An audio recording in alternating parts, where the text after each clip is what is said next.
Tonight on CBC Vancouver News. I wouldn't vote for him. I have to do more study. Definitely Liberal. NDP leader Jagmeet Singh could be in trouble in his own Burnaby riding as he tries to boost support in BC and beyond. Plus, keeping him done as a candidate is pretty damaging.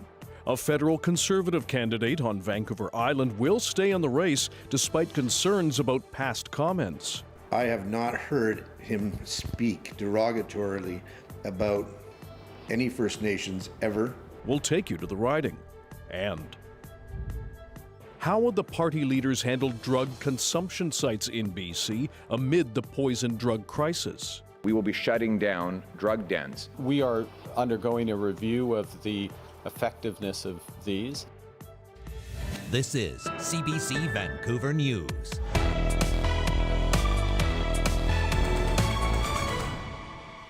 Hello, I'm Dan Burritt. Thanks for joining us. The leader of the federal NDP hit the streets of Metro Vancouver to try to boost his party's sagging fortunes.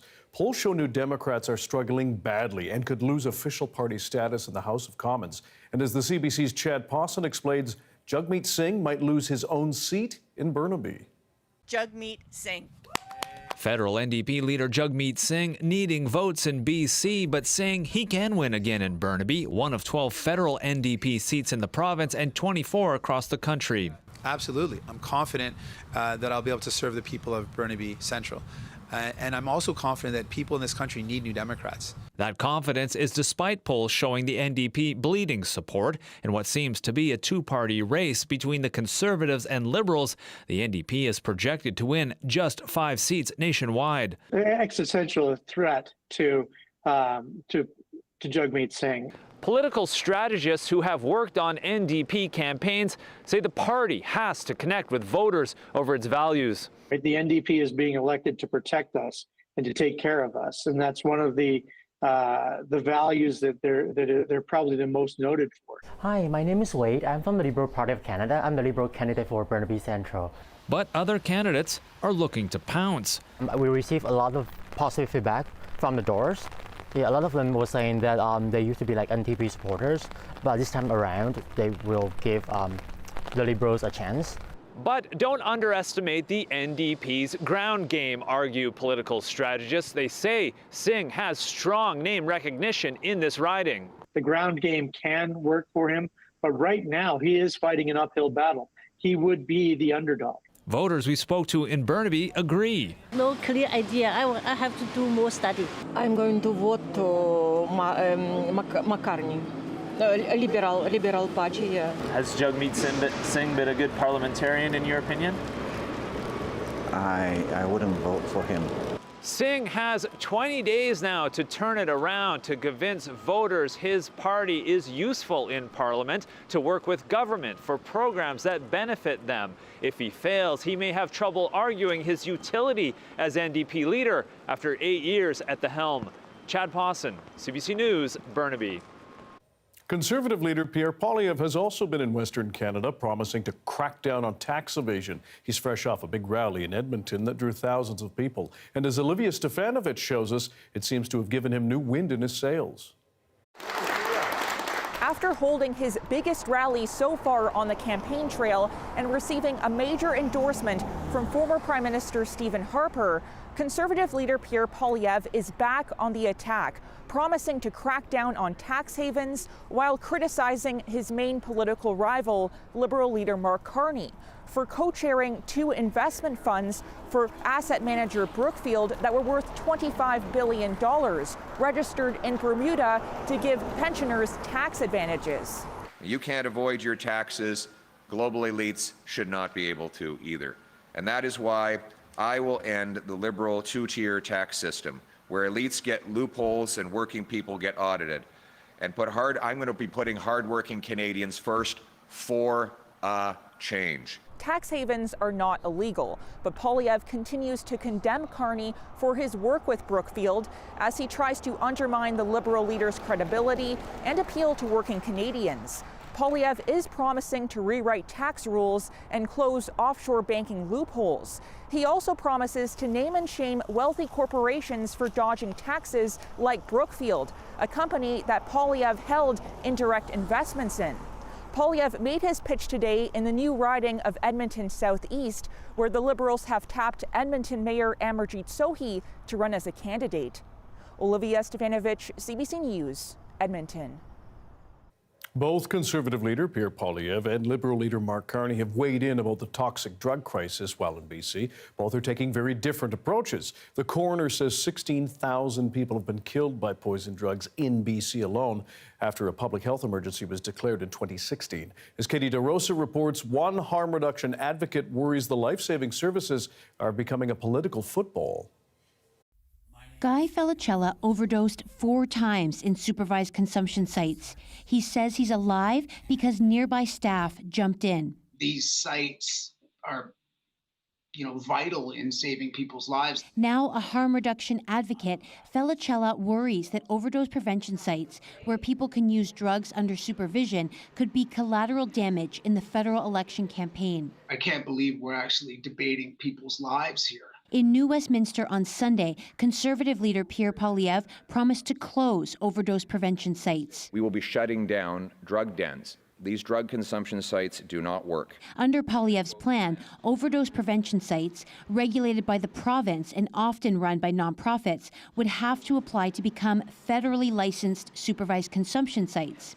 Asked for his position, Liberal leader Mark Carney was vague. We are undergoing a review of the effectiveness of these. BC's health minister says evidence shows that both overdose prevention and supervised consumption sites save lives and connect people to detox, recovery, and treatment. Pierre Poilievre can't change the fact that British Columbia has overdose prevention sites, that they're authorized under the Public Health Act, that they are here because of the public health emergency that we're facing with a toxic drug crisis. BC has 39 overdose prevention sites and 4 supervised consumption sites. Josie Osborne notes the federally regulated sites are protected by Canada's highest court. Stephen Harper's government tried to shut down Insight, Canada's first supervised injection site, by revoking its exemption to federal drug laws. But in 2011, the Supreme Court of Canada ruled against Ottawa, saying the closure would violate the charter rights of people who rely on Insight. NDP candidate and longtime MP Peter Julian told CBC that supervised consumption sites are one tool to help people recover from their addictions. Katie DeRosa, CBC News, Victoria. The past comments of a Conservative candidate on Vancouver Island have been making headlines for days now. Aaron Gunn has been under fire for past tweets about the residential school system, one in particular saying that they didn't meet the bar for genocide. Our Nanaimo Bureau reporter Claire Palmer made the journey up island to talk with those defending Gunn and others saying he has to go. In Campbell River, one issue is dominating the conversation this week about the election. A very strong candidate, and when the attacks get personal, which I believe they are in this case, they aren't based on fundamentals. Not terribly impressed with Aaron Gunn and his alleged comments. All the stuff he said in the past and a lot of his online presence is I think it could be really bad for the island if he gets the seat. Gunn has come under fire recently for social media posts from 2019 and 2021, the former of which reads, Wire report authors and now Trudeau sensationalizing truly horrific events that need to be examined honestly and seriously with a loaded word like genocide that doesn't remotely reflect the reality of what happened. The Truth and Reconciliation Commission declared it a cultural genocide in 2015, and in 2022 the House of Commons unanimously passed a motion recognizing residential schools as genocide. Over the weekend, several First Nation leaders and local politicians in BC have called for his removal. For me, it was very hurtful to all the residential school survivors. And, if the Conservatives think this is reconciliation, they are totally off the mark. They keeping Aaron Gunn as a candidate is pretty damaging to First Nations. Blaney, who is the husband of current MP Rachel Blaney, who is not running for re-election, says it warms his heart to see a letter with over 50 signatures signed by mayors and councillors in the riding demanding Gunn's removal. And I just felt like it was important as a leader to stand up and to say that candidate is not the right candidate for this riding. We have 20 First Nations in this riding, and it's a huge part of properly representing the riding. However, the Conservative Party are standing by their candidate, with Pierre Poilievre calling it misinformation in a press conference in a Soyuz, saying Gunn's never denied the impact of residential schools. And Gunn issued a statement on social media stating he recognizes the horrific events that transpired in residential schools and condemned them as institutions of abuse. Another letter signed by local politicians, this time in support. Amongst the signees, Campbell River Mayor Kermit Dahl, who considers Gunn a friend. There's just no truth in what's being said unless you only use, one sentence out of an entire conversation. Politics aside, Aaron and I are friends. We have been for years. I have not heard him speak derogatorily about any First Nations ever. Gunn will stay on as Conservative candidate in the riding, with voters going to the polls as early as next Friday for advanced voting. Claire Palmer, CBC News, Campbell River. Vancouver City Council is getting two new faces. One City's Lucy Maloney and Cope's Sean Orr were both elected to council over the weekend during by-elections. Mayor Ken Sims' ABC party still holds a majority. It ran two candidates, but they ended up well back. Sims says voters sent a message with the by-election results. And ABC Councillor Lisa Dominato told the early edition the party needs to reflect and get back to its mandate. I think it's going back to what's important to Vancouverites day to day. I continue to hear about affordability, about taxes, about housing, about city services, quality of life. And I think we need to go back and reassess, okay, what is really important? And let's talk to the public about that. Once the two new councillors are sworn in, council will be composed of 6 ABC councillors and Sim, former ABC turned independent Rebecca Bly, the Green Party's Pete Fry, Sean Orr of Cope, and One City's Lucy Maloney.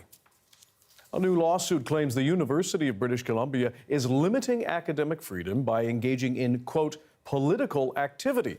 The petition filed in BC Supreme Court on Monday claims the school is breaching the University Act by using Indigenous land acknowledgements, promoting equity and inclusion initiatives, and taking positions on the Israeli-Palestinian conflict. The claimants allege the school takes positions that put, quote, pressure on faculty, students, and others to conform to the university's public statements. UBC did not immediately respond to requests for comment. The court action is supported by the Calgary-based Canadian Constitution Foundation. None of the allegations have been tested in court. The mother of Chantel Moore, a Vancouver Island Indigenous woman who was shot and killed by police during a wellness check 5 years ago, has made a special presentation to Victoria Police. Martha Martin thanked officers and nurses for their past 2 years of work in creating the specialized co-response team. The team pairs police officers with nurses to respond to wellness checks and mental health calls. Martin presented the members with special pins made in Chantel's honor. I think, this is the start of a positive outcome. It's not coming from a place of anger. It's coming from a place of love, the love that I have for my children is greater. Police shot and killed 26-year-old Moore during a wellness check at her New Brunswick home 5 years ago. The officer said he shot in self-defense after Moore came toward him with a knife.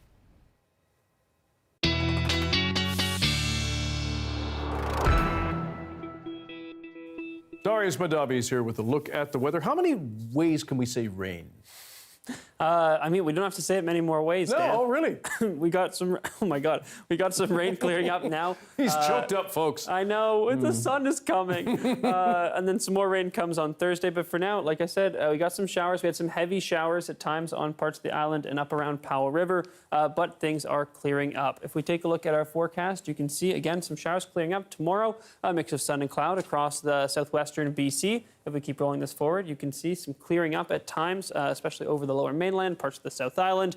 On Thursday, we see some more rain roll through, heavy at times, especially for parts of the island. We may see some brief but heavy rain here on the lower mainland as well. But by the time we get into late Thursday, things are clearing up again, and it looks like a pretty sunny weekend, Dan. We will look forward to that. Thank you, Darius. Thank you. 2024 was a record year for renewables. We'll explain why they're becoming an important source of electricity and how the sector might be impacted by U.S. tariffs. Stay with us.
When it comes to the trade war with the United States, one of the most vulnerable industries in BC is softwood lumber.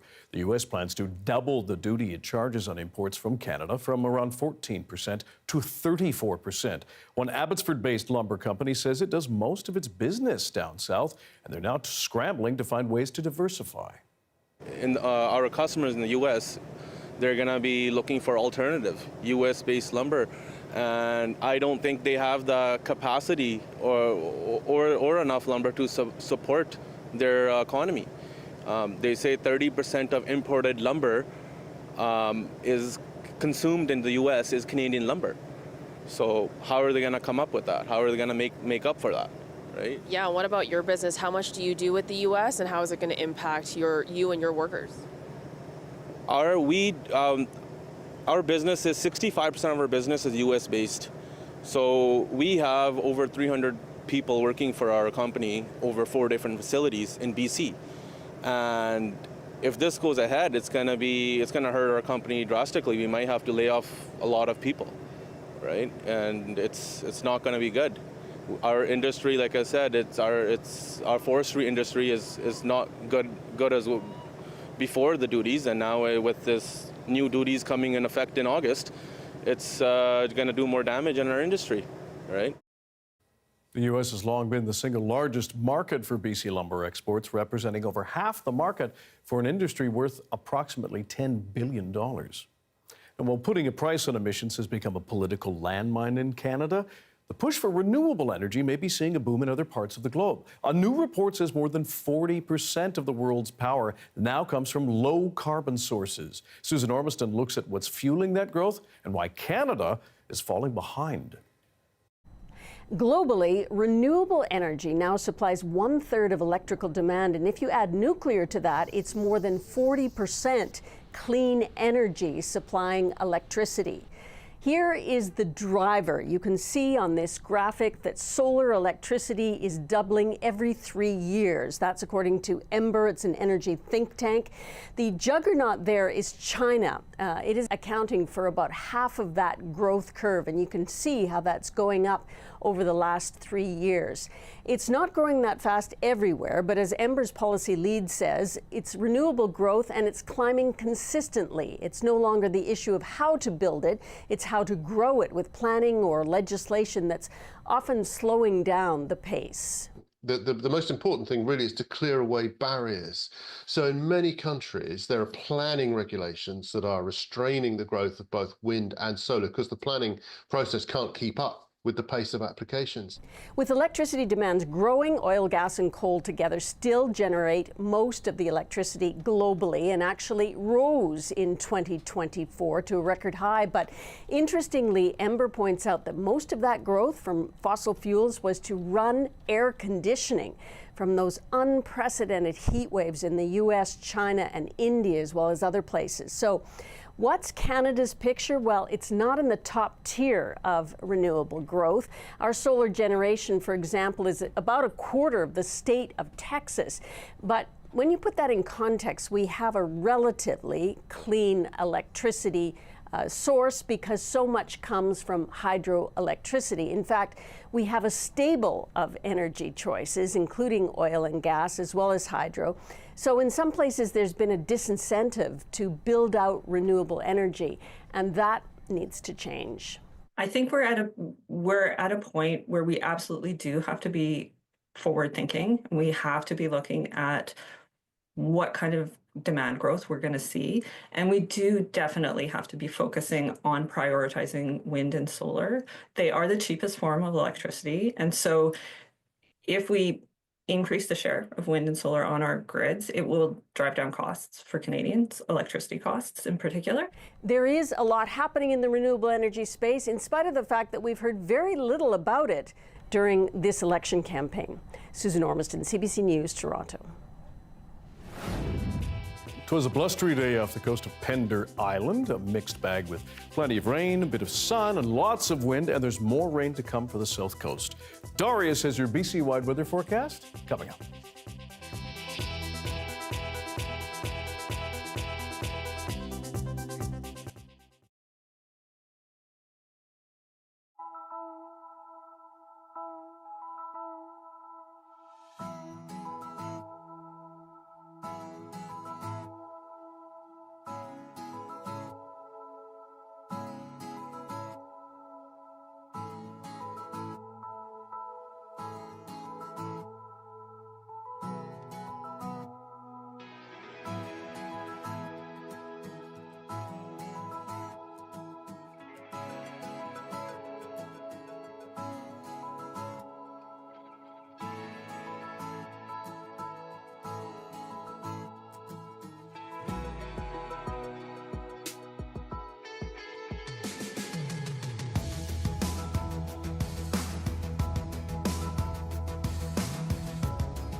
Last week, Conservative leader Pierre Poilievre said too many people cannot buy affordable homes before their biological clocks have run out. We will not forget that young 36-year-old couple whose biological clock is running out faster than they can afford to buy a home and have kids. Poilievre has made the comment or similar comments before, but he's facing renewed criticism from some voters and other parties who call his language demeaning and outdated. But his supporters say the issue is real. Now, Statistics Canada says in 2023, the country recorded its lowest ever fertility rate for the second year in a row at just 1.26 children born per woman. BC, meanwhile, has the nation's lowest rate at 1 child per woman. Marina Adshade is an economics assistant professor of teaching at UBC, and she's with us now to discuss this correlation between housing and fertility rates. We appreciate your time, Marina. No, thank you for having me. Is the idea of around just having more affordable housing lead to couples, women having more children? This is such a great question. You know, people think that having housing prices come down is good for everybody, but of course that's not true, right? It's good for people who are renting, who are trying to enter the market, but it's bad for people who own homes because it erodes the value of their homes. And this matters for fertility. And when we look at research, what we find is that people who own homes, when house prices drop, actually have fewer children. And then people who rent have more children. So whether or not house prices changes fertility rates, well, that just depends on which effect is bigger, right? Whether the wealth effect from existing homeowners is bigger or the price effect for renters. But what we know is this: if there is effect, it's extremely small. It's so small, in fact, like one study that was done over many years over countries suggests, you say our fertility rate was 1.26, a 10% drop in house prices would lead to roughly the same fertility rate we had like 2 years ago. And 10% is a lot. That's never going to happen. That's right. So it'd be a tiny effect, if at all. Well, so beyond prices, is there a cultural shift, for example, between men and women that plays a role in any of this? I think things have changed a lot over time. But first of all, we have to keep in mind that Canada's fertility rates have been low for like 50 years. It's nothing new. It went down to like 1.6, and yes, since COVID has gone down to 1.3 and now down to 1.26. We've had a long period of very low fertility rates, and it's a long period of cultural change as well, right? And so a lot of people kind of focus on women's choices, but men's preferences have changed as well, right? As more is expected of men and taking care of children, men also want to postpone having children more into the future. In fact, when we look at surveys, men want to postpone more than women do. Interesting. And never mind the fact that it takes at least generally 2 incomes in order to support a family now, where 50, 60 years ago that may not have been the case, and it was generally women staying home and men working. Yeah, absolutely. And then, of course, you add to the fact that daycare is difficult to find. It's very expensive for people. People might have 1 child, but by the time they're thinking about having a 2nd child or a 3rd child, they know exactly how hard it is going to be to find daycare and how expensive it's going to be. And I think those things have a much bigger impact than, say, house prices. If there's no, I'm just reading off my notes here, if there's no policy that could change fertility rates in a country, perhaps in a massive way, in a noticeable way, what are some policies that could be, do you think, dedicated to addressing child fertility rates? So, it's interesting. Canada's never had pronatal policies outside of Quebec. Many other countries have. And it's funny, those countries have lower fertility rates than we do now. And so there really isn't a lot of really effective policies. But there's some things that you could do. Affordable childcare probably could have some impact. Which many parties have advocated for, $10 a day, et cetera. But you know what, it's like, it doesn't have to just be cheap. There has to be available, right? And quality. Yeah, and quality. And then another thing, too, is, helping people who actually are having trouble conceiving. Having access to IVF, making it affordable for women to freeze their eggs as their biological clocks run out. I'm kidding. But that actually is probably one of the few things that would have some impact, because people could postpone having children and then they could afford to have them later on. We'll see what else plays out in the federal campaign. There are still weeks to go. Marina Adshade from UBC, we really appreciate your time and your expertise. Thank you so much. Cheers.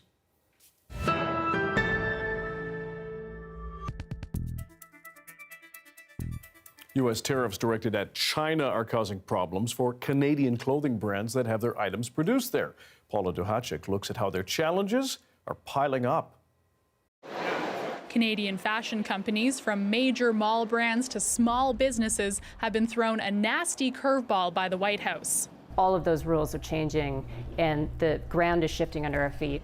Even though the U.S. hasn't targeted Canadian fashion directly, it's imposing steep new tariffs on major garment-making hubs like China, India, and Vietnam. This Calgary-based women's workwear company manufactures in China and has American customers. And maybe the U.S. market's just not something we can go at because our product will end up being just far too expensive for that customer. On top of tariffs, a previous exception allowing small orders from China to the U.S. without tariffs will soon be gone. I think that 25% of my customers will cancel their orders. This Montreal kids clothing maker will soon have to slap a surcharge on all orders south of the border. What people have to understand is that making clothing in India and China, it's not just because labor is cheap.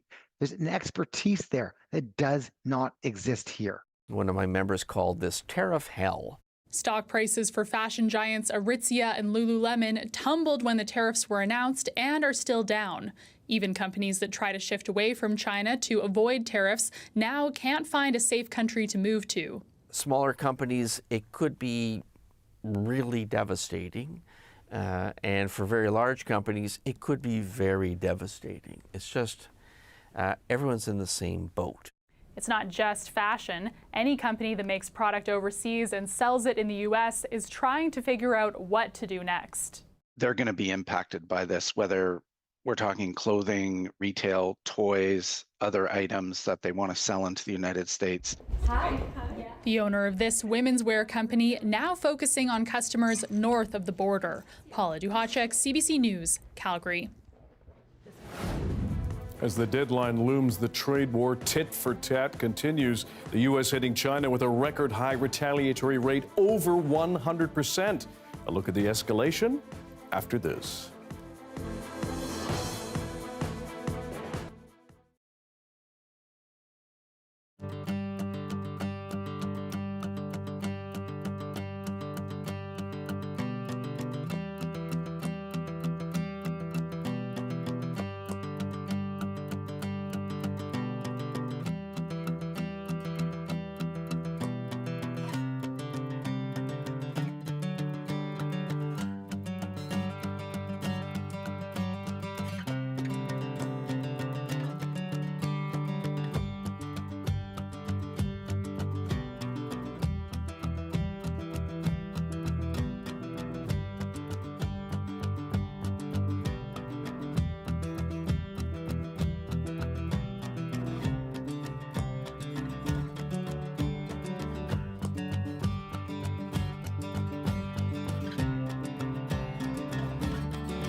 We're sharing really important information with the public, and I feel like this is exactly what our job is, especially as the public broadcaster, especially in morning radio.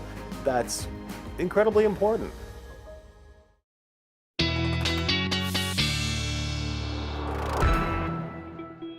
Darius Madavi back with this BC-wide weather forecast. Before we get to that, though, you have some important climate change data to share. That's right. Copernicus, the EU's climate change service, just released their data for March 2025. And as you can see, much of North America was warmer than normal, but parts of northern Canada, Hudson Bay area were cooler than normal, as with parts of Russia. But much of the Canadian Arctic was much, much warmer than usual. The hottest part, most above normal across the board around the world this year.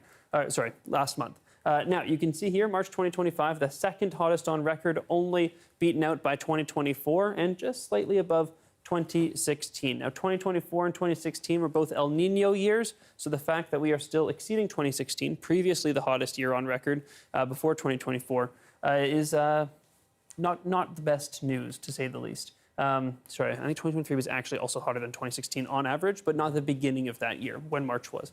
So if we also look at the sea ice extent in the Arctic, it is winter, as we know, up here in the northern hemisphere. This is usually when we'd be hitting the peak sea ice in the Arctic, but as you can see this year, peaked at the lowest sea ice extent ever recorded. So satellite observations have been happening for, I believe, 40-odd years.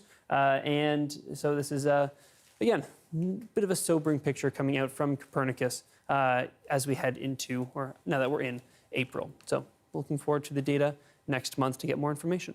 In the meantime, let's turn to our weather here in BC. As you can see, we had that high pressure building in for Wednesday, so that means it's dry sky. It's dry, sunnier skies tomorrow. As we head into Thursday, that's when we see that low pressure sweep across. We get some brief rain moving through, heavy for parts of the island, and then high pressure builds back in and seems likely to stay through the weekend. And we can see that on our precipitation map here. There's that heavy rain coming to parts of the island. As we get into Saturday morning, note that another sort of flare-up will come, a bit unsettled. We may see some rain in the lower mainland early Saturday morning before things become nice again through the weekend. In the interior, expect scattered showers and flurries over the next few days as well, and a risk of a thunderstorm in the central interior tomorrow. Not so much for the more southern parts of the interior, though. Here is our precipitation forecast. As you can see, totals aren't expected to be excessively high, but definitely something to watch out for at those higher elevations. Could be some good dumps of snow for some of those highest peaks. Temperatures not doing anything too exciting over the next few days, but they should start to jump up at the end of the weekend. Our conditions across the province tomorrow looks like a fair amount of sunshine in southern BC, but in addition, mixed in with some of that cloud up on parts of the north and central coast, a bit showery, a bit more cloudy. And here's our 5-day forecast here in Vancouver. Dan, we've got plenty of mixed skies, a bit of a rainy, gusty day, and then pretty nice weekend. We are shifting that way. Thank you, Darius. Thank you.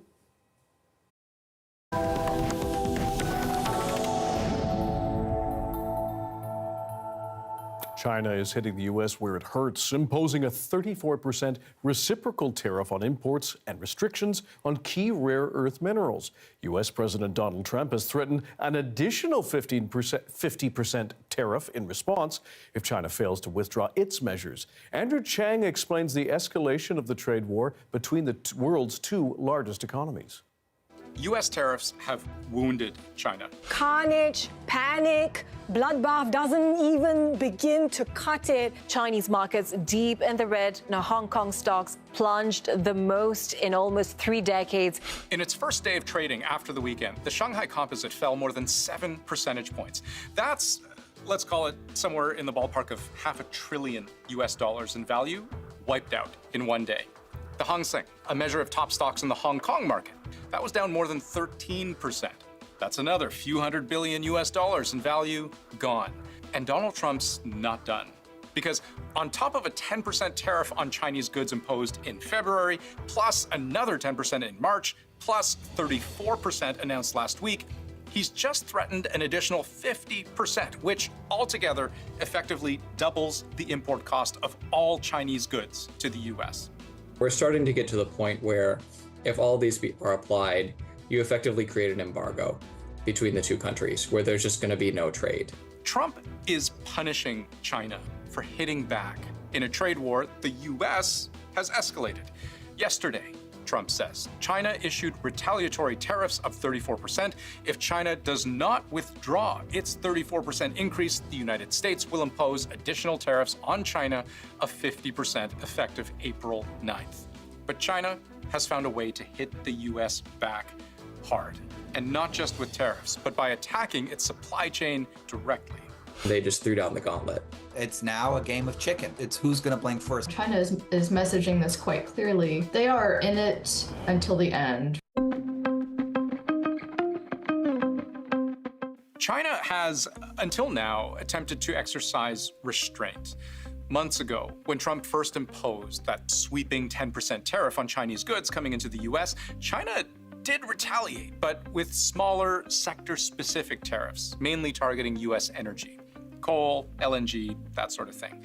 Then, when the U.S. stacked another 10% tariff on China, once again, we saw a measured response, this time against U.S. agriculture, targeting very specific things like chicken and beef. But responding to Trump's additional 34% tariff announced last week. So we're going to be charging a discounted reciprocal tariff of 34%. I think, in other words, they charge us, we charge them less. So how can anybody be upset? Well, they're upset. Retaliating with an equivalent 34% tariff on American goods. This is China hitting back harder than before. The Chinese believe the U.S. has just gone to a whole nother level, basically gutting the rules-based order entirely and replacing it with reciprocal tariffs negotiated line by line, country by country. And that's a world in which it'll be much, much harder for them to operate. They want these tariffs to go away, but if they can't go away, they do not want to be perceived as weak. But China knows hitting the U.S. back with tariffs doesn't land quite the same way as the original blow against China. The trade math illustrates why. If we're talking about the physical things the two countries ship back and forth, in 2024, the U.S. sold China just over $140 billion worth of goods, but it bought almost $440 billion of product, meaning a 34% tariff on Chinese goods, that has a bigger impact than that same tariff going the other way. So China didn't stop at just the tariff. Well, China raised the stakes. It announced a raft of countermeasures, export curbs on tungsten and other rare metals. China controls about 90% of the world's known supply of what are called rare earths, as in the stuff that makes electric engines run and fighter jets fly. They are the elements of the periodic table, some of which you likely never bothered to learn because they had such wildly arcane names like dysprosium and ytterbium. But if you're building an electric vehicle and you need a way to keep your neodymium magnets from weakening under extreme temperatures, you are heat-proofing with dysprosium. If U.S. Marines are carrying out a nighttime raid and those soldiers need night vision goggles, you're converting infrared light into something visible with terbium.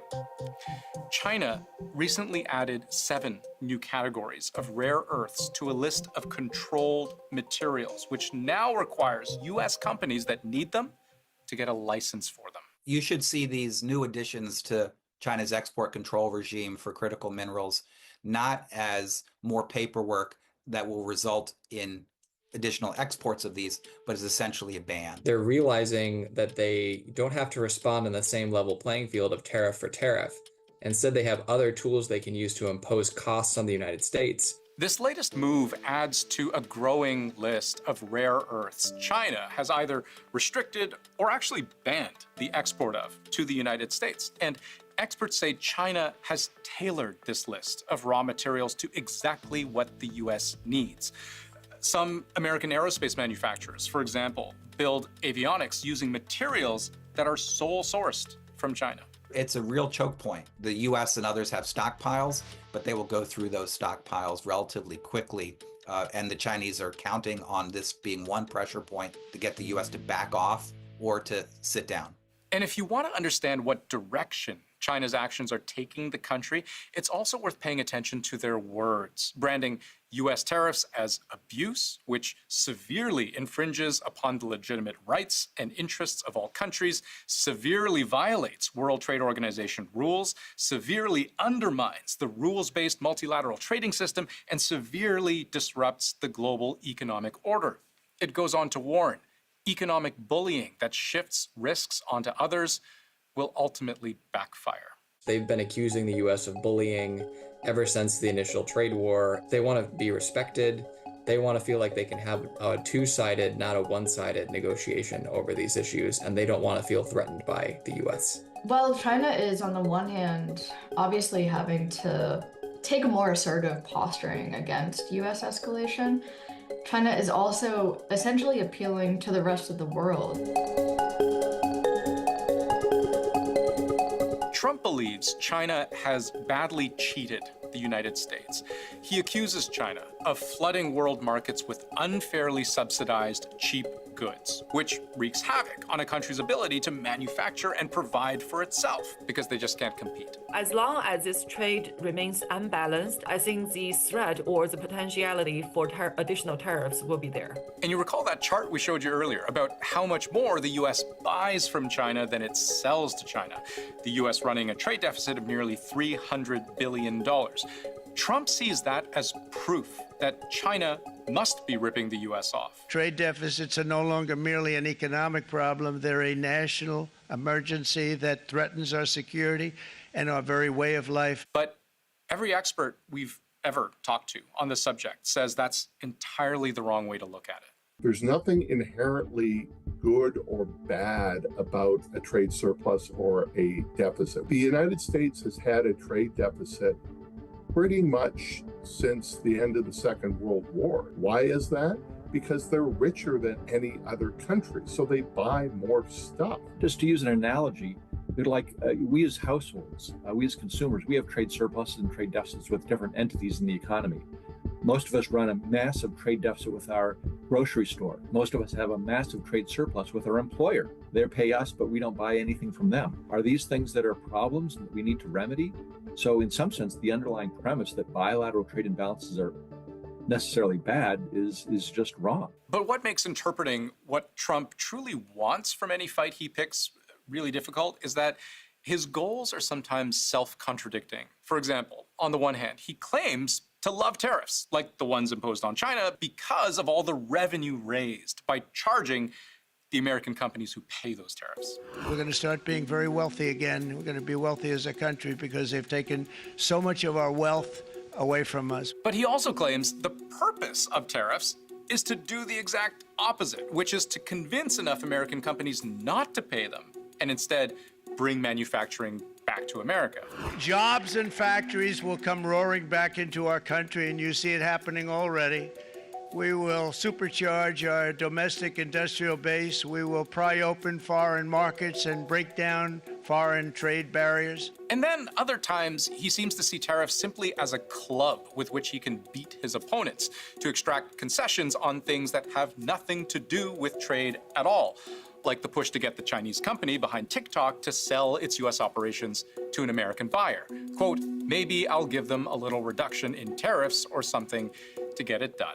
It's very tricky, and it's not clear that there is a grand bargain that could be struck that would put US-China relations on a stable footing, which means both sides could end up disappointed. Because they don't know exactly what to prepare for, they have to prepare for everything. But what is unavoidably clear is that while Trump is in no way the original source of friction between the US and China, I mean, this has been an adversarial relationship for a long, long time, Trump has picked a trade fight with perhaps the one country in the world best able to stand up for itself. The US-China bilateral relationship commercially comes to a halt, which we're on the precipice of doing. That is going to be sand in the gears of the global economy altogether. It is hard to overstate how damaging and risky this is. It's this incredible shock treatment that could well kill the patient.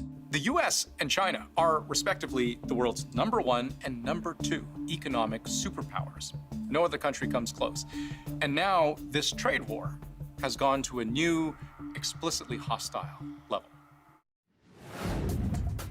Is the dire wolf back from extinction? A U.S. biotech company says it's revived the ancient animals thanks to DNA from a fossilized tooth. You'll want to see this.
Hi, I'm Amy Bell, and this is your CBC Inbox. Celebrate cinema and social impact with CBC at the Sundar Prize Film Festival, April 10th to the 13th. The festival features a diverse slate of films, panels, and special events that shine a light on stories of empowerment and transformation. And on April 12th, join CBC at the Vancouver Vaisakhi Festival, a Sikh celebration of the coming of a new year. Drop by the CBC tent and win some fun CBC prizes.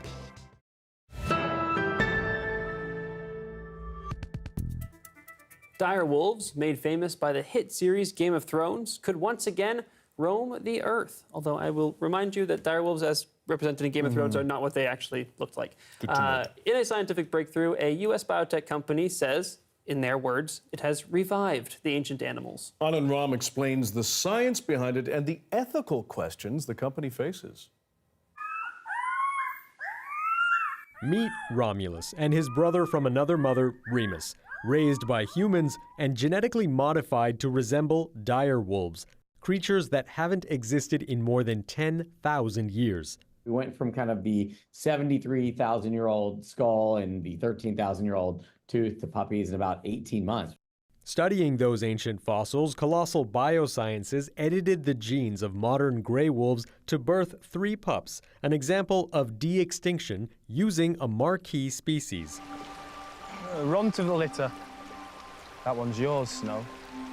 Yes, inspired by scenes like this, though resurrecting extinct animals might bring another comparison. This is some species that was obliterated by deforestation or the building of a dam. Dinosaurs had their shot. What Colossal made is 99% gray wolf. It acknowledges that, but says this is to inspire and develop new tech to help conservation efforts. There's human ingenuity out there that we can apply to helping protect species, to slow the rate of biodiversity loss and potentially reverse it. Critics say the ethical challenges go beyond the care of these creatures to the door this kind of experiment opens. It kind of feeds this belief that technology is going to save us from all of the mistakes we've made to mess up the planet. So, we shouldn't worry about extinction because we can always just go back and recreate those animals. Conservation experts also say it may distract from what we do have on this planet. We don't have direwolf, but we have tigers, we have lions, we have wolves themselves. We have these great predators ranging this earth which are in trouble and need our help. For now, the company says Romulus and Remus will live on a secluded 2,000-acre property. And it says it's still moving ahead with the next goal, bringing back a woolly mammoth and a dodo. Or at least, what looks like them. Anand Ram, CBC News, Toronto. Good luck with that. They are very cute. Yes. I just think the term de-extinction is a bit of a stretch when we're just modifying a gray wolf. More to come. Thanks for being with us tonight on CBC Vancouver News at 6. You can watch this newscast on CBC Gem, YouTube, and our website, cbc.ca/BC. And we will have your next local news at 11 o'clock, right after the National. Good night.